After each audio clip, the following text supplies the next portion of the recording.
Sahabat, selamat datang di channel Impi Art, channel yang menyuguhkan tentang cerita bergambar seputar kisah hidup dan fantasi. Simak terus video dari kami. Jangan lupa subscribe, like, dan komen ya di channel ini. Terima kasih. Bram termenung memandangi hujan dari balik jendela kamarnya. Hujan yang turun ke bumi telah menyembunyikan matahari selama 3 hari di balik awan. Sebagian jalan telah banjir. Bram tidak berniat berangkat sekolah, tapi ujian nasional sudah semakin dekat. Hujan terus turun, sekolah mungkin saja diliburkan, pikir Bram dalam hati. Tak lama, HP Bram berdering. Halo Michi. Bram menjawab panggilan masuknya. Oi Bram, sekolah nggak lu? Gak tahu nih, malas banget gue, jawab Bram sambil bersantai di kursi ruang tamunya. Berangkat aja Bram, teman-teman pada kumpul nih. Kita semua mau jadi relawan banjir. Lo harus ikut Bram, gak seru kalau gak ada lo, tegas Michi.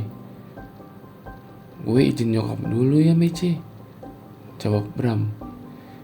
Ya udah, buruan tanya, habis itu telepon balik ya, jawab Michi sambil menutup teleponnya. Setelah pamit dan izin kepada orang tuanya, akhirnya Bram berangkat ke sekolah. Jarak sekolah dengan rumah Bram adalah 3 km. Tidak terlalu jauh jika berangkat dengan kendaraan bermotor. Namun, kondisi kota yang diguyur hujan lebat serta banjir di mana-mana membuat angkutan umum tidak ada yang beroperasi, dan motor pun sulit melewati beberapa area karena banjir sudah mulai meninggi. Bram terpaksa membawa sepedanya agar sampai sekolah lebih cepat. Pagi itu, sekolah Bram yang aman dari banjir sudah dipenuhi oleh banyak pengungsi. Rumah-rumah yang sudah terendam banjir di sekitar area sekolah membuat para penduduknya mulai menyelamatkan diri ke beberapa tempat, termasuk sekolah Bram. Teman-teman Bram yang sudah siap sedari pagi turut membantu para pengungsi dalam membagikan makanan dan pakaian layak pakai. Ada pula sebagian dari mereka yang bergabung dengan relawan banjir yang tengah sibuk mondar-mandir dengan perahu karet, mengangkut warga yang tidak dapat keluar dari rumah. Bram yang baru sampai sekolah bingung hendak melakukan apa di sana. Melihat hiruk pikuk sekolah yang padat, terdengar suara teriakan memanggil Bram. Bram, kesini, gabung sama kita. Seperti suara Michi, pikir Bram di kepalanya. Michi berlari dan menyambut Bram yang tengah kebingungan. Akhirnya Bram sampai juga, ucap Michi. Perjalanan di tengah hujan dan banjir bikin gue capek berat Michi. Bram mengeluh atas permintaan Michi. Yuk kumpul sama yang lain, ajak Michi yang langsung berjalan ke arah teman-teman. Setelah semuanya berkumpul, Bram bergabung dengan relawan banjir yang tengah sibuk warawiri menyelamatkan warga. Banjir besar yang melanda seluruh kota sudah membuat bencana yang merusak tatanan kehidupan di kota tempat tinggal Bram saat itu. Bram yang sedikit bingung langsung diberikan pelampung dan peralatan relawan banjir. Tim relawan dibagi menjadi beberapa tim.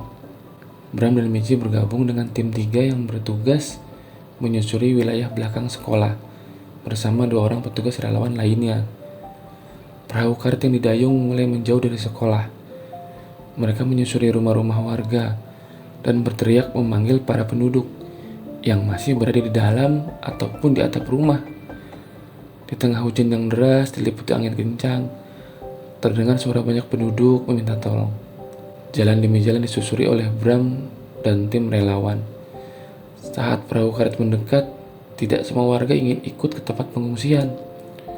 Beberapa dari mereka masih bertahan untuk menjaga barang berharga di rumah mereka. Ada yang berada di lantai 2 atau di atap rumah menggunakan payung sebagai atap barunya. Mereka yang tidak meninggalkan rumah banyak yang diberikan makanan ringan untuk sesaat. Setelah perahu karet terisi penuh, tim 3 kembali ke sekolah. Dan setelah menurunkan warga dari perahu karet, mereka kembali menyisiri area belakang. Semakin lama Bram berada di pemukiman warga, air semakin meninggi. Bram yang menyadari hal itu mulai merasa takut.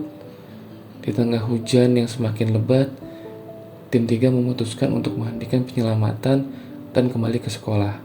Melihat tempat pengungsian yang semakin penuh, Bram melihat para penduduk dengan hati yang miris. Bram tersadar betapa beruntungnya ia tinggal di rumah yang tidak pernah kebanjiran, dengan fasilitas yang lengkap dan keadaan lingkungan yang nyaman. Bram sempat bertanya kecil kepada Michi. "Michi, kenapa mereka tinggal di daerah seperti ini ya?" "Mungkin sudah takdir kali Bram. Ini kan rumah mereka, mau bagaimana lagi?" ungkap Michi dengan jawaban seadanya. Risiko yang sangat besar untuk tinggal di tempat rawan banjir seperti itu. "Ya mau bagaimana lagi? Awalnya kan tempat ini juga tidak pernah banjir Bram," jawab Michi. Bram hanya menghela napas atas jawaban Michi. Matahari mulai bersembunyi dari pandangan Bram, menandakan hari kian sore. Bram dan teman-temannya terjebak di sekolah bersama dengan tim relawan dan para pengungsi. Air yang tadinya jauh dari sekolah kini sudah mulai mendekati jalan utama di bawah sekolah. Sekolah Bram memang masih aman dari banjir, tapi lingkungan di sekitar sekolah sudah menjadi lautan. Rumah-rumah 2 lantai yang tadinya masih aman kini sudah mulai tenggelam. Tim penyelamat yang tadinya sedang beristirahat kini telah bersiap kembali menjemput para warga yang masih menjaga rumah mereka. Dengan sangat terburu-buru, tim 3 yang langsung menuju perahu karet lupa mengecek kelengkapan setiap anggota mereka. Saat itu Bram lupa tidak memakai pelampung di tubuhnya. Perahu karet yang melaju sembari menyisiri banjir mendengar suara teriakan dari sebuah rumah yang nyaris rata dengan air. "Tolong! Tolong!" terdengar suara teriakan anak kecil. "Bram, lo dengar suara teriakan gak?" tanya Michi. "Iya, di sebelah sana Michi. Gue mau nyelam dan ngecek ya."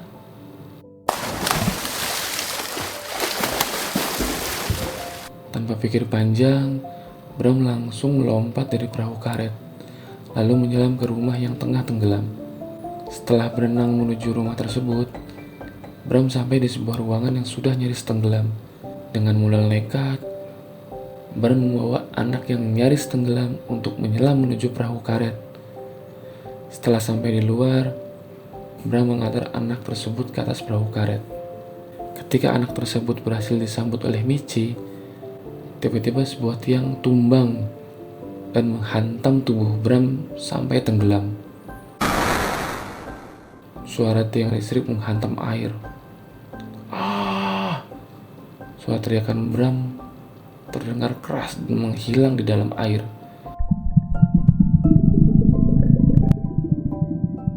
Semua tim yang berada di atas perahu karet berteriak histeris, dan ketika Michi hendak menyelam, salah satu tim relawan menahan tubuh Michi karena aliran listrik masih tersisa di air sekitar tiang tersebut. "Bram, tidak!" Michi berteriak dan hendak melompat. "Hentikan Michi, jangan melompat. Masih ada aliran listrik." Seorang tim relawan menahan tubuh Michi.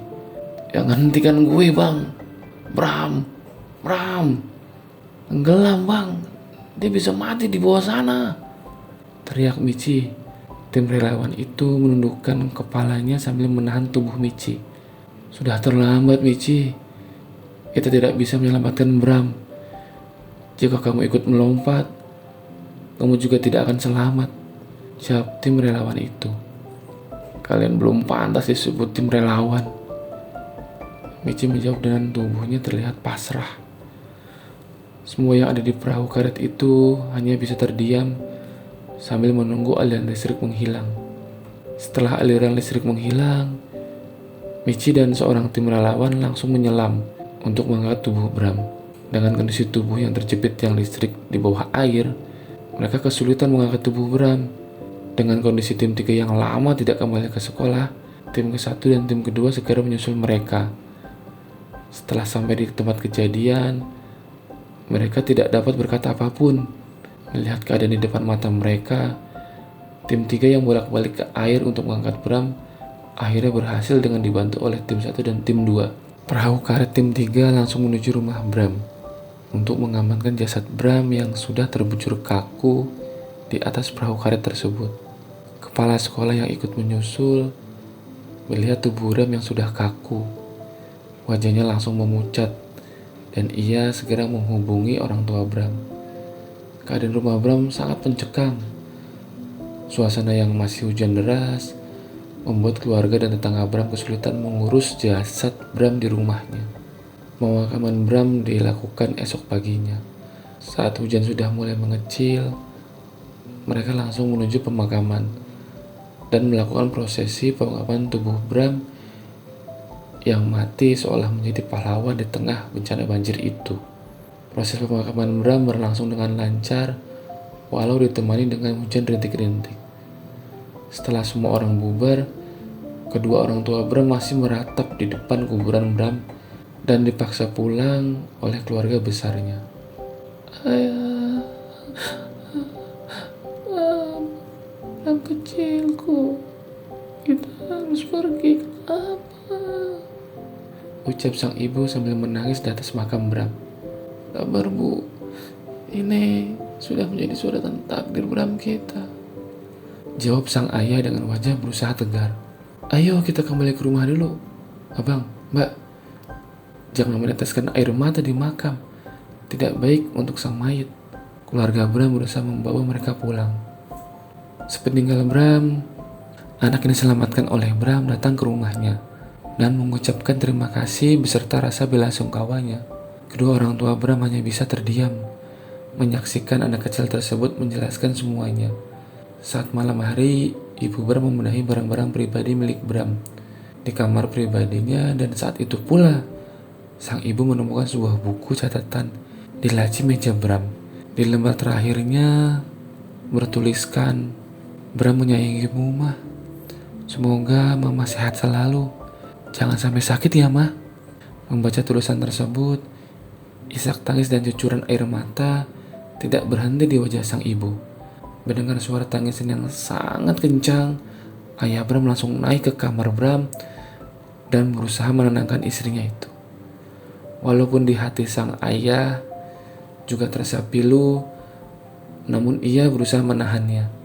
2 hari kemudian, setelah hujan berhenti dan banjir mulai surut, pihak sekolah datang berbondong-bondong ke rumah Bram dan mengucapkan salam terakhir kepada kedua orang tua Bram, sekedar kata penyemangat dan ucapan terima kasih atas usaha Bram saat banjir tersebut. Kedua orang tua Bram hanya tersenyum dalam kesedihannya atas semua yang diberikan dari para tamu tersebut. Michi mendekati ibu Bram dan mohon maaf atas kematian temannya itu. Karena dengan ajakan Michi, Bram mau menjadi relawan banjir. Michi menyesal. Karena itu Bram akhirnya meninggal. Maafkan aku, Bu. Karena aku, Bram. Michi berusaha minta maaf dengan penuh penyesalan, diikuti suara tangisnya.